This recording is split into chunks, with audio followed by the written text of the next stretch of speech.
Assalamualaikum warahmatullahi wabarakatuh. Innal hamdalillah nahmaduhu wa nasta'inuhu wa nastaghfiruh wa na'udzu billahi min syururi anfusina wa min sayyiati a'malina. Man yahdihillahu fala mudhillalah wa man yudlil fala hadiyalah.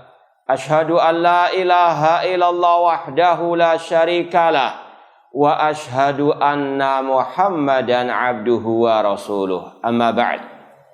Ma'asal muslimin, ikhwani fillah wa akhwati, bapak-bapak, ibu-ibu, saudara-saudariku rahimani wa rahimakumullah. Alhamdulillah, segala puji bagi Allah Subhanahu wa taala yang mempertemukan kita kembali dalam kajian kitab Min Bada'i Al-Qasas An-Nabawi As-Sahih, kumpulan kisah menakjubkan dari hadis sahih yang disampaikan oleh Fadilatul Syekh Muhammad bin Jamil Zainu rahimahullah ta'ala. Semoga Allah subhanahu wa ta'ala menambahkan kepada kita keimanan kepadanya dan ilmu serta al-amal as-saleh. Sampai kita pada halaman 19, kisah yang kedua tentang abras wa aqra wa a'ma, tentang, kalau istilah kita mohon maaf, si belang, si botak dan si buta, ya, 3 orang yang ada dalam kisah ini. Kisah ini diriwayatkan Imam Bukhari dalam Qasasil Anbiya dan juga Sahih Muslim dalam kitab Zuhud. Langsung saja kita baca hadisnya. An Abi Hurairah radhiyallahu anhu annahu sami'an nabiyya sallallahu alaihi wasallam yaqul. Dari Abu Hurairah radhiyallahu anhu bahwasanya beliau pernah mendengar Nabi SAW bersabda, inna salasatan fi bani Israel abras wa aqra wa a'ma. Sesungguhnya ada 3 orang dari Bani Israel, yaitu 3 orang tadi, si belang, si botak dan si buta. Aradallah an yabtaliyahum. Allah ingin untuk menguji mereka. Fa ba'atsa ilaihim malakan. Allah pun mengutus seorang malaikat kepada mereka. Yang pertama, ya'til malak ar-rajulal abras. Yang pertama, malaikat datang kepada si belang yang cacat kulitnya. Malaikat berkata, ayu syai'in ahabbu ilaika. Sekali lagi, malaikat mendatangi si belang yang cacat kulitnya. Malaikat berkata kepada orang tersebut, apa yang paling engkau cintai sekarang ini? Apa yang engkau inginkan sekarang ini? Maka si belang berkata, launun hasan, warna kulit yang indah, wa jildun hasan, wa yadhhab anil ladzi qad qadhiranin nas. Aku menghendaki agar penyakit yang manusia merasa jijik kepadaku itu dihilangkan. Maka malaikat pun mengusap badan atau kulit si belang, fayamsahuhul malak fayadhhab anhu qadiruhu, dan hilang dengan seizin Allah penyakit kulit si belang tersebut. Wa yu'ta launan hasanan wa jildan hasanan, dan dia pun diberikan warna kulit yang indah. Al malak fa'ayul mal ahabbu ilaik. Lalu malaikat bertanya lagi kepada si belang yang sudah hilang belangnya, apa yang engkau kehendaki dari harta dunia? Si belang tadi berkata, al-ibil, unta. Yu'tana qatan usyara hamilan, ay hamilan. Maka dia pun diberi oleh Allah unta yang sedang hamil. Malaikat berkata, barakallahu laka fiha. Semoga Allah memberkahi hartamu ini. Kemudian malaikat ya'ti ar-rajulal aqra. Yang kedua, malaikat mendatangi si botak. Malaikat berkata, ayyushain ahabbu ilaika, apa yang engkau kehendaki sekarang ini? Si botak berkata, sya'run hasan wa yadhhab anni hadzal ladzi qadirani an-nas. Aku menghendaki rambut yang indah dan hilang dariku apa yang manusia merasa jijik dalam diriku. Yamsahuhul malak, malaikat pun mengusap orang tersebut. Fayadhab anhu da'uhu, hilang penyakit botaknya. Wa yu'ta sya'ran hasanan, dan dia diberikan rambut yang indah. Malaikat berkata, fa'ayul mal ahabbu ilaika, harta apa yang engkau kehendaki? Al-Aqra, si botak berkata, al-baqar, sapi. Yu'ta baqaratan hamilan, dia pun diberi sapi yang sedang hamil. Malaikat berkata, barakallahu laka fiha, semoga Allah memberkahi hartamu ini. Kemudian yang ketiga, ya'til malak ar-rajulal a'ma, malaikat datang kepada si buta. Sama dengan pertanyaan kepada kedua orang tadi. Ayyushain ahabbu ilaika, apa yang engkau kehendaki sekarang ini? Si buta berkata, an yaruddallah ilayya basari, aku menghendaki agar Allah mengembalikan penyakitku ataupun mataku, penglihatanku. Fa ubsira bihin nas, sehingga aku bisa melihat kepada manusia. Yamsahuhul malak, malaikat pun mengusap si buta tersebut. Fayarudullah ilai basarah, Allah pun mengembalikan penglihatannya. Malaikat berkata, fa'il mal ahabbu ilaika, harta apa yang engkau kehendaki? Al-a'ma, si buta berkata, al-ghanam, kambing. Kemudian yu'ta syatan walidan, dia pun diberikan kambing yang sedang hamil juga. Kana li hadza wadin minal ibil wa li hadza wadin minal baqar wa li hadza wadin minal ghanam. Tiga orang itu menjadi peternak yang kaya raya. Yang satu punya satu lembah unta, yang satu punya satu lembah sapi, yang satu lagi punya satu lembah kambing. Ihatil malak ar-rajulal abras fi suratil abras. Kemudian kisah selanjutnya, malaikat mendatangi orang pertama yang dulunya dia cacat kulitnya. Afwan, agak gangguan.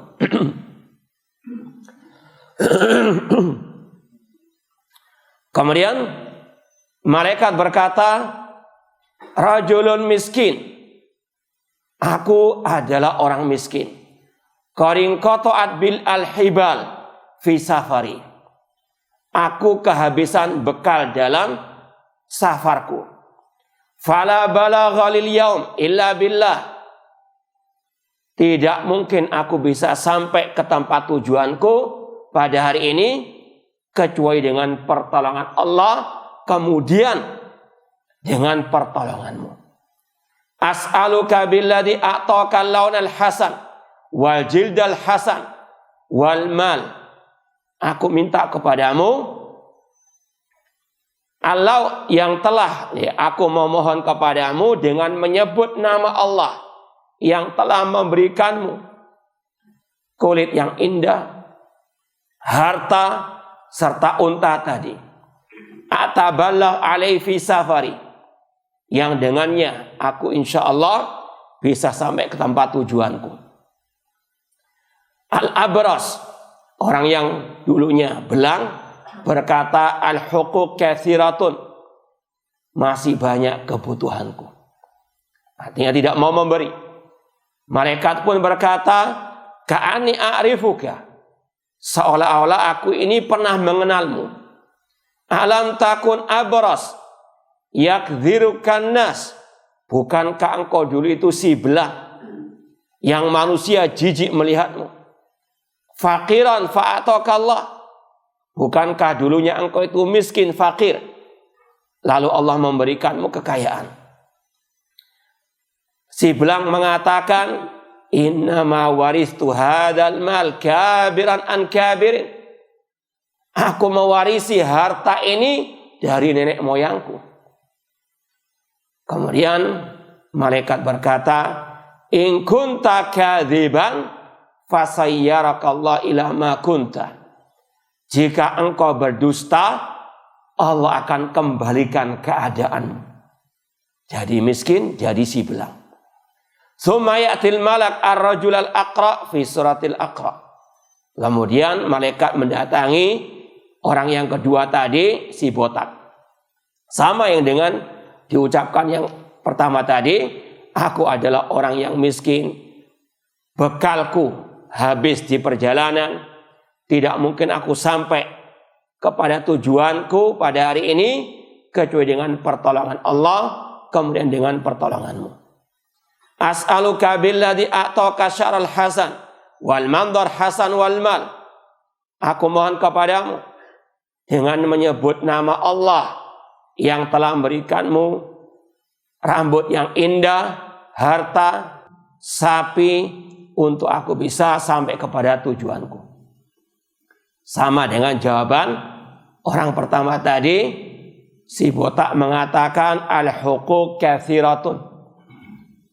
Kebutuhanku masih banyak. Artinya apa? Tidak mau memberi. Malaikat berkata lagi, sama dengan yang pertama, ka'ani a'rifuka. Seolah-olah aku ini pernah mengenalmu. Alam takun aqra yakdzirukan nas. Bukankah engkau ini dulunya si botak, manusia jijik melihatmu? Faqiran fa'atakallah. Bukankah engkau dulunya fakir, lalu Allah memberikanmu kekayaan? Si botak berkata, innama waritu hadzal mal kabiran an kabirin. Aku mewarisi harta ini dari nenek moyangku. Dua-dua orang ini mengingkari nikmat yang Allah berikan kepada mereka. Malaikat berkata, in kunta kadziban fasayyarakallahu ila ma kunta. Jika engkau berdusta, Allah kembalikan keadaanmu seperti awalnya. Menjadi si botak lagi dan menjadi orang fakir. Kemudian malaikat mendatangi orang yang ketiga, si buta. Rajulun miskin wa ibnu sabil in qata'at bil hibal fi safari. Aku orang miskin, perbekalanku habis di perjalanan. Fala balagha lil yaum illa billah tsumma bika. Aku tidak akan sampai ke tempat tujuanku pada hari ini kecuali dengan pertolongan Allah, kemudian dengan pertolonganmu.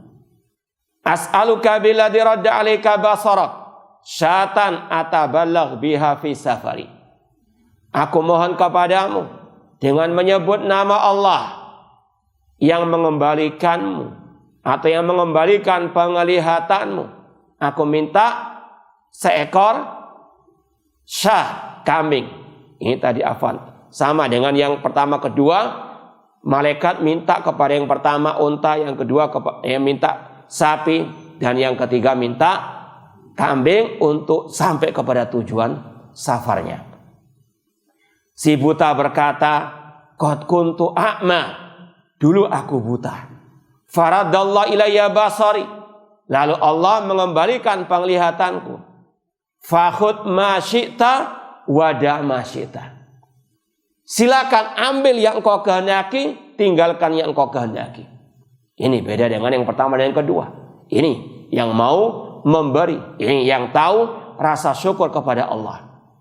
Fa wallahi la ajhadaka al-yawm. Aku enggak akan mungkin menolak apa permintaanmu.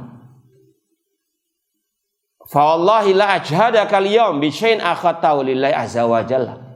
Apa yang kau ambil silahkan, aku enggak akan mungkin memintanya lagi. Malaikat pun berkata yang terakhir di sini, amsik malaka. Jaga hartamu, tahan hartamu.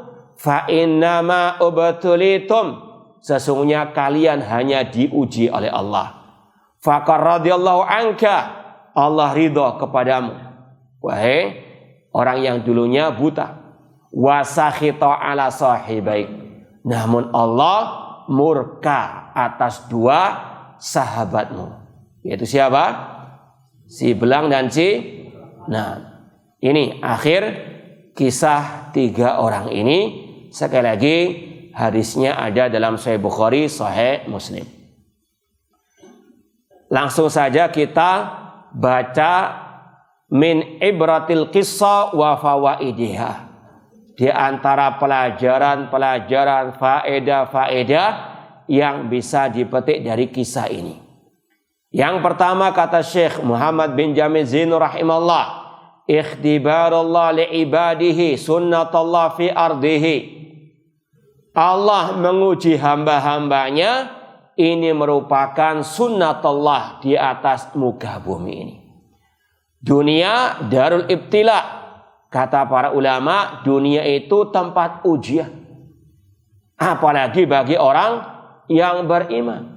Alif lam mim, ahasiban nasu an yutraku ayyaqulu amanna wa hum la yuftanun. Alif lam mim. Apakah manusia mengira mereka berkata kami beriman sedangkan mereka tidak diuji? Walaqad fatanna alladziina min qablihim fala ya'lamanna Allahu alladziina shadaqu wa la ya'lamannal kadzibin. Sungguh kami telah menguji orang-orang sebelum mereka dan kami mengetahui siapa yang dusta keimanannya dan siapa yang jujur. Dan ujian itu jangan hanya diidentikan, dibatasi hanya masalah yang pahit-pahit saja, tidak. Ujian itu bisa yang pahit, yang manis juga. Sebagaimana kata Allah, wa nabluukum bisyarri wal khairi fitnah wa ilaina turja'un. Sungguh kata Allah, kami akan menguji kalian bisyarri wal khair, dengan kejelekan, kebaikan, dengan musibah, dengan nikmat, dengan yang pahit, dengan yang manis. Maka sekali lagi, jangan hanya merasa diuji ketika mendapatkan musibah. Kita juga diuji dengan kenikmatan-kenikmatan. Dan berapa banyak kadang orang yang sukses ketika diuji dengan musibah, namun tidak sukses ketika diuji dengan apa? Kenikmatan. Di antaranya keliru dalam menyikapi kenikmatan tersebut. Dikira kenikmatan itu pahala, keutamaan yang Allah berikan kepadanya. Seolah-olah apa? Bukan ujian dari Allah Subhanahu wa ta'ala. Maka sekali lagi, camkan hal ini. Ujian Allah bisa berupa musibah, hal yang pahit, ataupun bisa berupa kenikmatan yang manis. Maka sikap seorang muslim yang sejati, kata Allah, ajaban li amril mu'min, inna amrahu kullahu khair. Sungguh istimewa perkara orang yang beriman. Semua perkaranya baik. In asabathu sarra syakara fakana khairan lahu. Jika diuji dengan kenikmatan, kesenangan, dia bersyukur dan itu baik baginya. Wa in asabathu dharra sabara fakana khairan lahu. Dan jika diberikan ujian, musibah, maka dia bersabar dan itu baik baginya. Ini kata Rasul juga, musibah, ujian ada dua. Ujian kenikmatan dan ujian apa? Musibah. Maka itu sikap bijak seorang muslim ketika menghadapi dua bentuk ujian tadi. Bersyukur ketika mendapatkan nikmat, bersabar ketika mendapatkan ujian. Kama akhbarallahu fi kitabi, dan ini yang telah Allah kabarkan dalam Al-Quran. Dunia tempat ujian, hamba-hamba Allah pasti akan mendapatkan ujian sedikit atau banyak, cepat ataupun lambat. Dan kata Rasul, semakin tinggi keimanan seseorang, semakin dahsyat ujiannya. Atau sebagaimana peribahasa kita, semakin tinggi pohon itu semakin apa? Kencang anginnya. Semoga Allah memberikan kepada kita keistiqomahan dalam menghadapi ujian tersebut dengan kesabaran dan dengan rasa syukur kepadanya. Yang kedua, al-ibtila yakunu fil jismi wal mal wal aulad wa ghairiha. Ujian itu banyak macamnya. Bukan hanya masalah harta, bukan hanya masalah sakit, namun lebih dari itu. Banyak macam ujian itu. Yang pertama bisa berupa penyakit dalam tubuh kita. Bertahun-tahun tidak sembuh-sembuh penyakit seperti tadi. Ada si botak, ada si belang, ada si buta. Diberikan cacat dalam salah satu anggota tubuhnya. Namun sebagai seorang muslim yang sejati sebetulnya dia wajib berhusnuzon kepada Allah. Yang pertama, ujian itu bisa menghapus dosa. Jangankan penyakit yang kronis. Duri yang mengenai diri seorang mukmin itu bisa menghapus dosa. Apalagi lebih dari itu. Kemudian juga dengan adanya penyakit, seorang muslim mukmin yang sejati dia harus bergantung hatinya kepada, semakin banyak berdoa kepada ladang pahala. Demikian pula dengan adanya musibah tersebut dia tidak sombong, dia tawadhu. Karena sekali lagi manusia la haula wala quwata illa billah. Kemudian dengan dia berobat dengan niat ibadah kepada Allah, itu juga ladang pahala baginya. Ini kalau orang itu tahu hikmah di balik musibah, di antaranya penyakit yang dia alami. Demikian pula musibah bisa berupa harta, kekurangan harta. Walana bluwannakum bisyai'in minal khaufi wal ju'i wa naqsin minal amwali wal anfusi wal thamarat wa basyiris sabirin. Dalam surat Al-Baqarah kalau tidak salah ayat 155, Allah mengatakan, sungguh kata Allah, kami akan menguji kalian bisyai' dengan sedikit. Bisyai' kata Allah, minal khaufi, rasa takut, walju, rasa lapar, wa naqsin, kekurangan dari harta dan jiwa, kematian, ditinggal mati oleh karib kerabat dan sebagainya, ujian dari Allah Subhanahu wa taala. Ya. Ini sekali lagi hanya sedikit dibandingkan nikmat Allah. Nikmat Allah masih lebih banyak dibandingkan apa? Musibah yang Allah berikan. Seperti tadi contohnya. Diberikan musibah tadi seperti si belang. Kulitnya ada cacatnya. Tapi berapa ratus atau berapa puluh anggota badannya yang masih sehat wal afiat.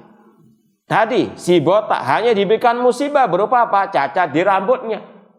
Yang lain dari ujung kaki sampai sebelum rambutnya dalam keadaan sehat wal afiat.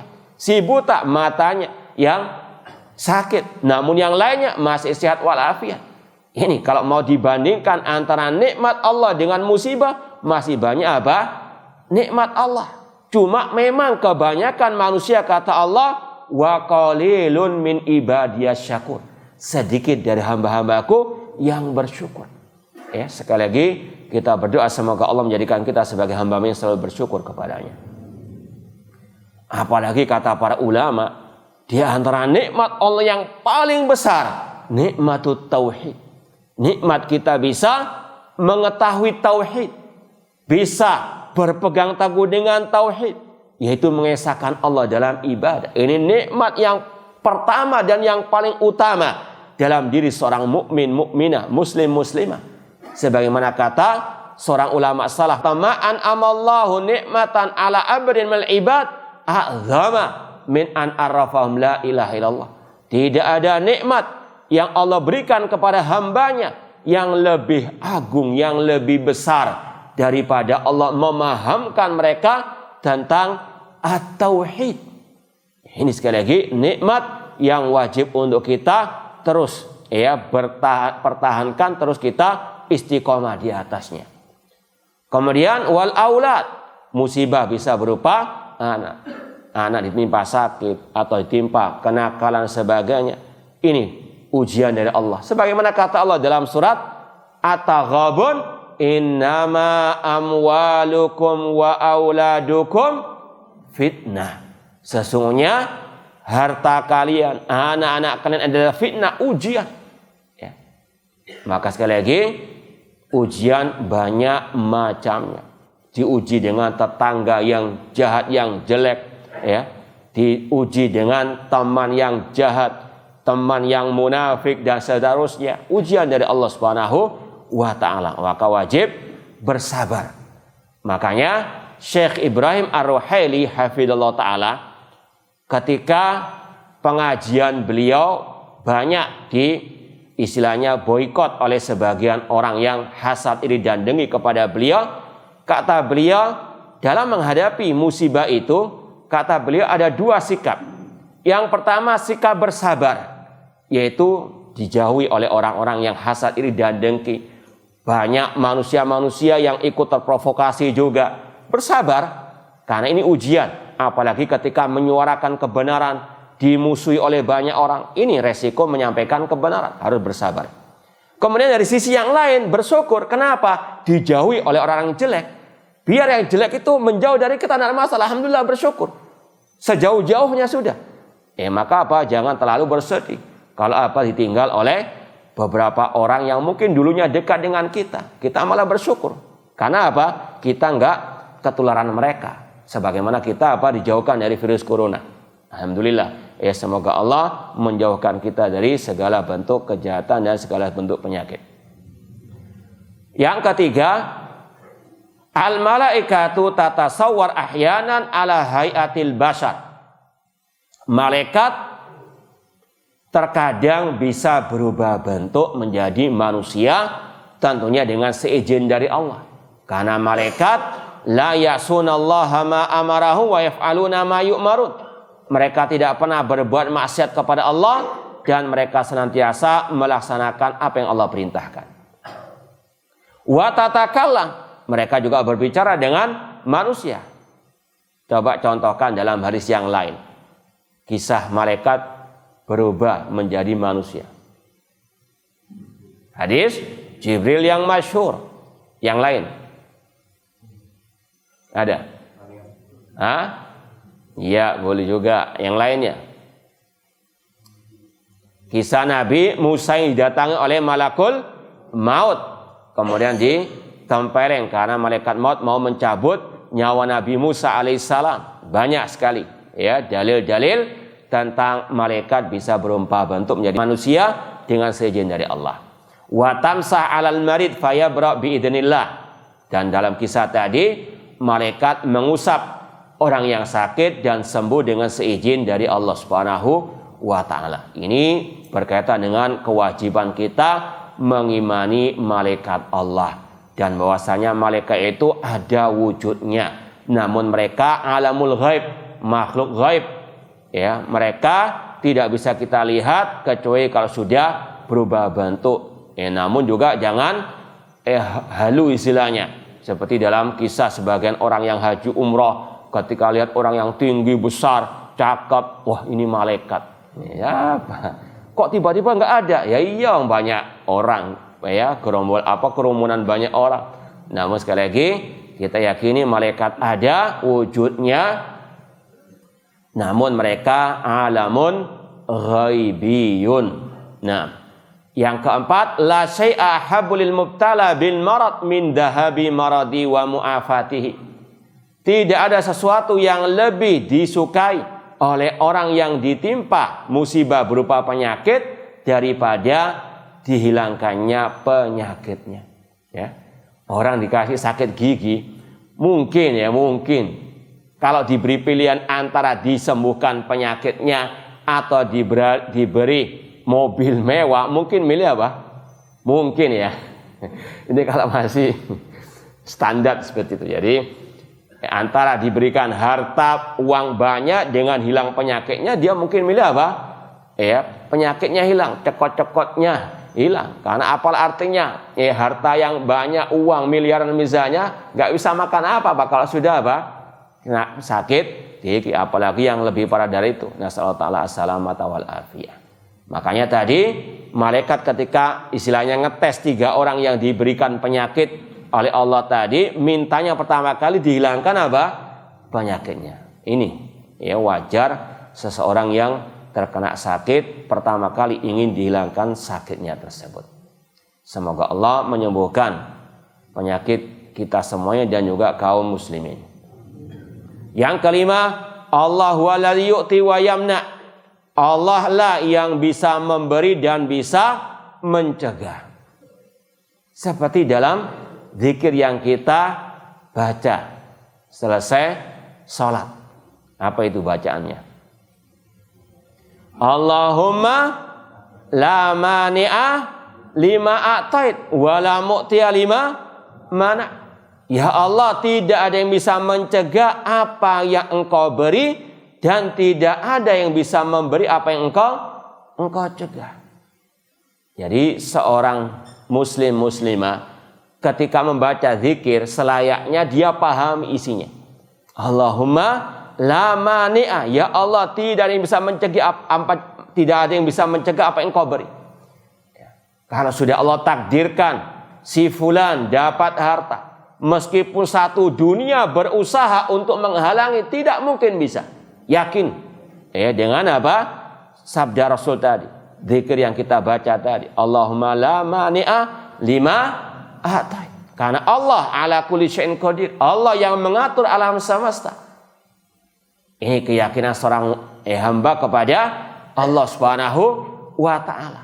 Maka demikian pula yang lebih dari itu, ketika Allah sudah mentakdirkan akan turun hujan, nggak mungkin pawang hujan bisa apa? Menolaknya. Ini sekali lagi keyakinan seorang muslim. Meyakini yang mengatur alam semesta Allah, bukan pawang hujan. Na'udzubillah min dzalik. Ini syirik fir rububiyah. Kalau ada yang meyakini ada yang bisa mengatur alam semesta selain Allah, ini syiriknya lebih parah dari syiriknya Abu Jahal. Karena Abu Jahal CS kaum musyrikin jahiliyah, mereka tahu yang mengatur alam semesta hanyalah Allah. Allah berfirman tentang mereka, "Qul man yarzuqukum minas sama'i wal ardi, amma yamliku sam'a wal absar, wa ma yukhrijul hayya minal mayyit wa yukhrijul mayyita minal hayy, wa man yudabbirul amra fasayaqulunallah." Katakan wahai Nabi Muhammad kepada orang musyrikin jahiliyah, siapa yang menurunkan rezeki dari langit maupun dari bumi? Di antara rezeki dari langit apa? Hujan. Dan siapa yang memiliki menciptakan pendengaran dan penglihatan? Siapa yang mengeluarkan yang hidup dari yang mati, mengeluarkan yang mati dari yang hidup? Serentak orang musyrikin jahiliyah menjawab, fasayaqulunallah, Allah yang mengatur semuanya itu. Kalau ada yang masih meyakini ada yang mengatur alam semesta selain Allah, maka ini sekali lagi kesyirikannya lebih parah daripada kesyirikan zaman jahiliyah. Demikian pula kalau Allah mencegah, tidak akan mungkin ada yang bisa memberi. Karena sekali lagi yang mengatur alam semesta hanyalah Allah. Alhamdulillahi rabbil alamin. Wa yughni wa yafkir. Allah yang bisa menjadikan orang itu kaya, Allah yang bisa memberikan orang itu kefakiran. Maka hati seorang muslim hanya bergantung kepada Allah. Karena Allah sekali lagi yang mengatur semuanya. Allah yang memberikan rezeki, Allah yang bisa menjadikan orang kaya ataupun miskin. Tidak boleh bergantung kepada selain Allah.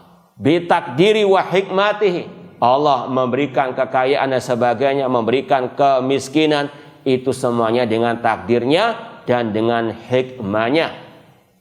Yang keenam, minat tauhidi wal adabi antansibas syifa wal ghina ilallahi wahdah. Di antara perwujudan tauhid dan adab kepada Allah, yaitu engkau wajib menyandarkan, menisbatkan kesembuhan, kekayaan hanya kepada Allah semata. Sebagaimana kata orang yang buta tadi, qad kuntu a'ma faradallahu basari. Aku dulunya buta, Allah yang mengembalikan penglihatanku. Sebagaimana juga kata Nabi Ibrahim dalam Al-Quran, fa idza maridtu fahuwa yashfin. Apabila aku sakit, Allah yang menyembuhkanku. Kemudian tadi ada ungkapan dari para atau dari malaikat bahwasanya Allah Subhanahu wa taala yang bisa menyampaikannya ke tempat tujuannya. Kemudian ada kata-kata tidaklah aku bisa sampai ke tempat tujuanku kecuali dengan pertolongan Allah, kemudian dengan pertolonganmu.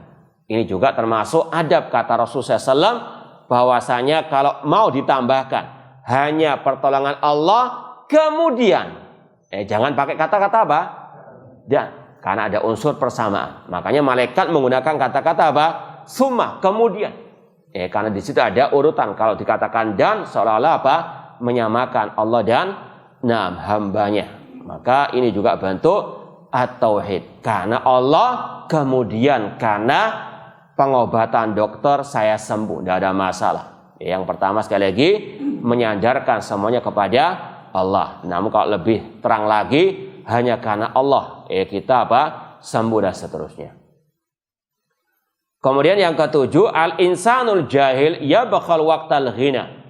Orang yang jahil dia bakhil ketika diberikan kekayaan. Lupa dengan masa miskinnya, fakirnya. Wal aqil yu'ti bisakha mutadzakiran qaulan Nabi sallallahu.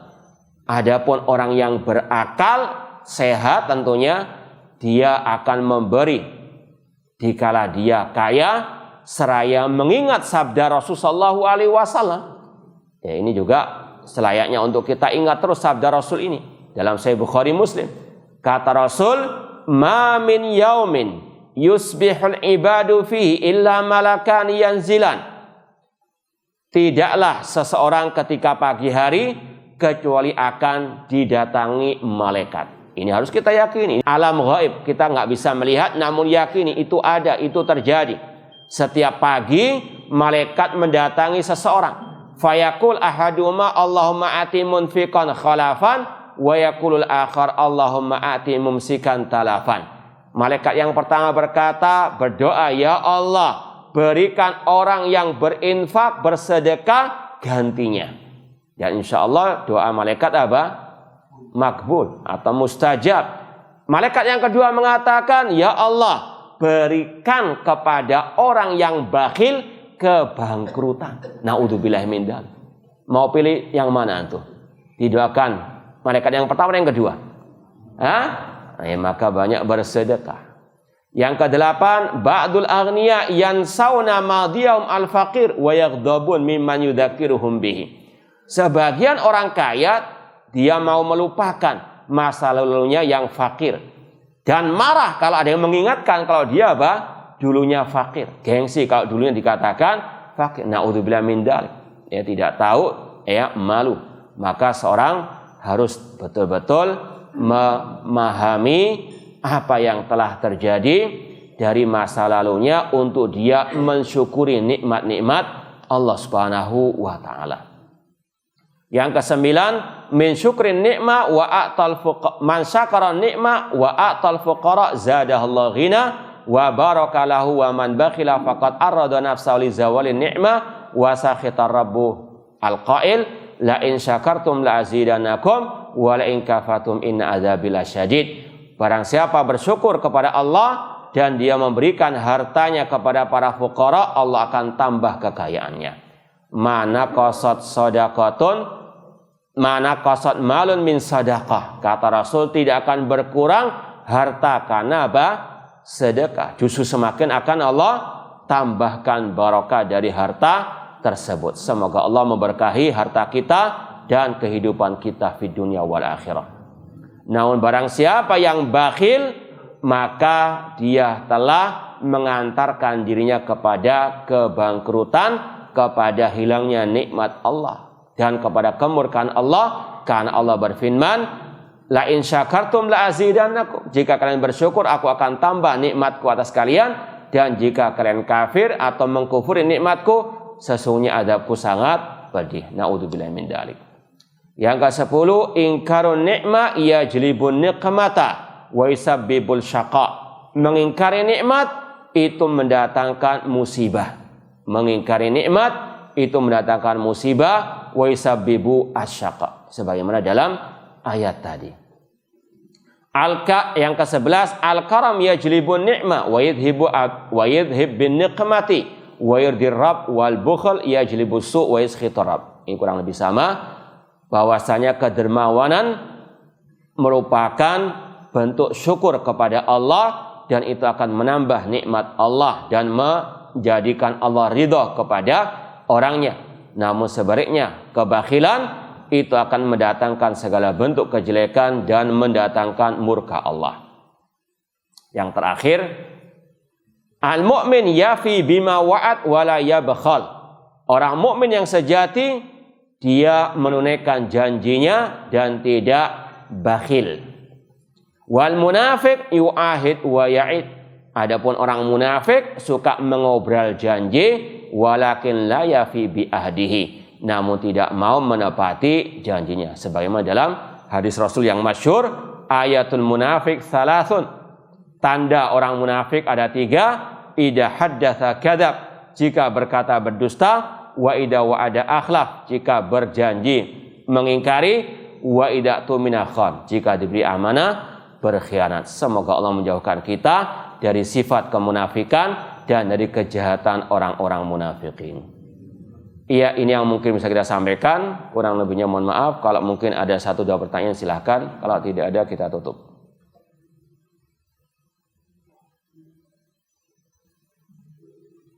Ya, silakan.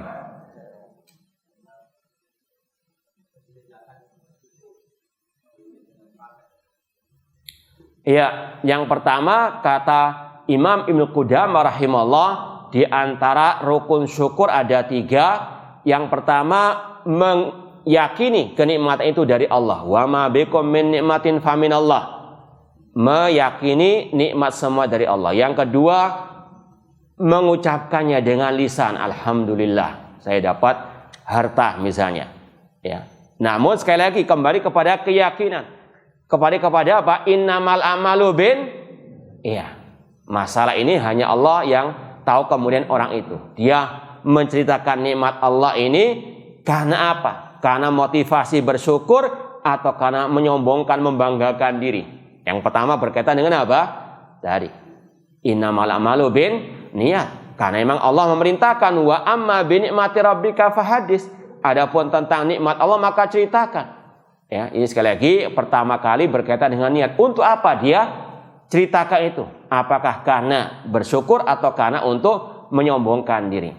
Kemudian wallahu alam, kita memang nggak tahu hati orang. Cuma ya terkadang ada qarain, tanda-tanda orang itu apa? Ya. Misalnya tadi cerita, alhamdulillah saya dapat HP. Tapi ceritanya luar biasa. Ketemu satu kampung ceritain, besok ganti lagi. Ya, nah memang tujuannya untuk apa? Ya, wallahu alam. Cuma ini ya sekedar kaidah saja. Kita nggak tahu hati orang. Cuma terkadang ada apa? Qarain, tanda-tanda yang ke arah demikian. Jadi sekali lagi yang pertama kali yang paling penting innamal a'malu bin ya, wallahu alam. Kemudian yang ketiga, nikmat itu rukun syukurnya yaitu dengan mengamalkannya dalam ketaatan kepada Allah. Wallahu alam. Ada yang lain? Iya, silakan.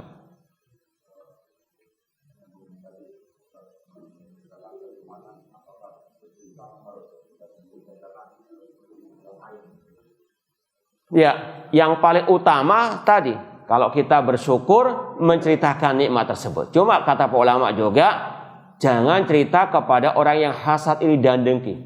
Kita juga nggak tahu secara hatinya. Cuma semuanya ada qarain, ya, tanda-tanda orang yang hasad, iri dan dengki. Hati-hati. Ya, sekali lagi cerita kepada orang yang memang bisa kita istilahnya saling share atau saling apa? Berbagi. Jangan kepada yang hasad, iri dan dengki ataupun kepada yang jahat, ya.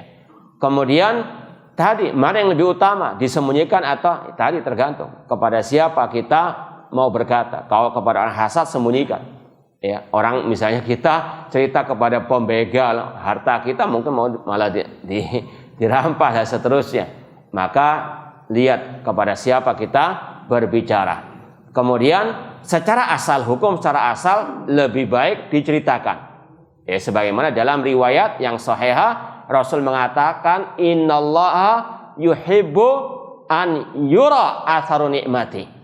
Allah lebih suka dilihat, ditampakkan asar, dampak daripada kenikmatan yang dia berikan. Itu hukum secara asalnya. Cuma sekali lagi lihat juga sikonnya. Kurang lebihnya mohon maaf, ini yang bisa kita sampaikan. Wa jazakumullahu khairan wa barakallahu fikum. Wassalamualaikum warahmatullahi wabarakatuh.